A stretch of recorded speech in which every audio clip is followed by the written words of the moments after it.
Mr. Speaker, I wanted to ask the Minister of Justice a question specifically about those accessing medical assistance in dying who are in prison.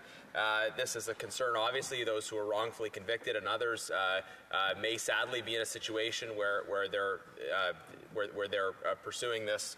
And reports indicate that concerns have been raised by various experts about this, that Canada is a leading provider of euthanasia to people in prison, and that a very large proportion of those in prison have mental health challenges. So with the government's proposed expansion, that this is a risk further that we'll see more of this phenomenon go on.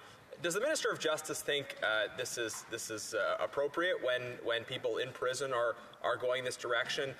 What safeguards does he believe need to be put in place given the high numbers from Canada relative to other cases?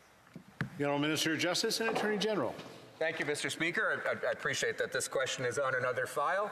First of all, Canada, Mr. Speaker, does not have a euthanasia regime. We have an assisted dying regime. It is people deciding for themselves whether or not to seek medical assistance in dying according to the criteria that are elaborated in the law.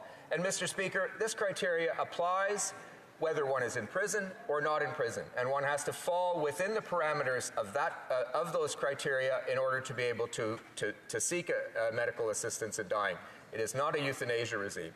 And finally, Mr. Speaker, with respect to mental disorders, it is misleading on the part of the honourable member or anyone else to say that this is about mental health generally. This is about mental disorders that have been under long-standing treatment of doctors, in which everything's been tried and nothing has worked. This is not the case of being able to escape depression or other serious conditions that do not amount to that standard. Questions and comments?